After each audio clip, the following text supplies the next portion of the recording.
என் வாழ்வில் இயேசுவே எந்நாளும் இங்கே எல்லாம் நீயாக வேண்டும்.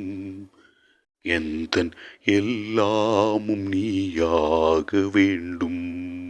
ஆண்டவரே, உம்மை தேடி வருகின்ற மக்களுக்கு நீர் அதிசயங்களையும் அற்புதங்களையும் நோய்களையும் குணமாக்குகின்றீர்.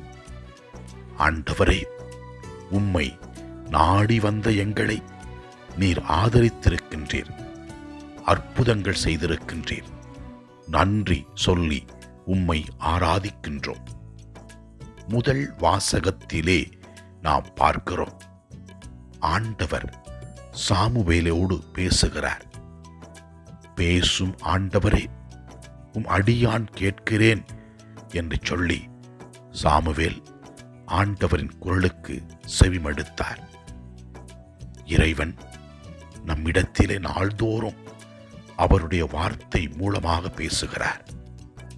இறை வார்த்தை வல்லமையானது, அபிஷேகம் நிறைந்தது, அற்புதங்களை செய்யக்கூடியது. எனவே இறை வார்த்தையை நம்பி அதன்படி நடப்போம். அதிசயங்கள் நமக்கு நடக்கும்.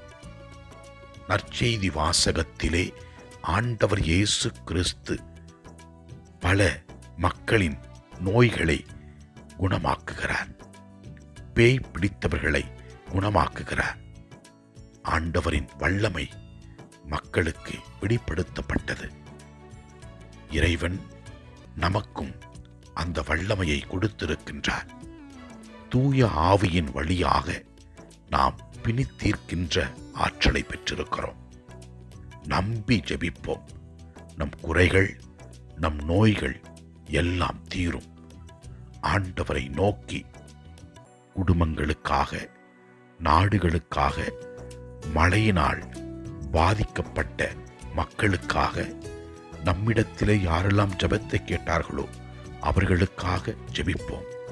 இறைவன் நம் வேண்டல்களை கேட்டு நமக்கு விடுதலை அளிப்பார். ஆண்டவரே, நாங்கள் உடல் உள்ள ஆன்மீக நலத்துடன் வாழ எங்களுக்கு அருள் தாரும்.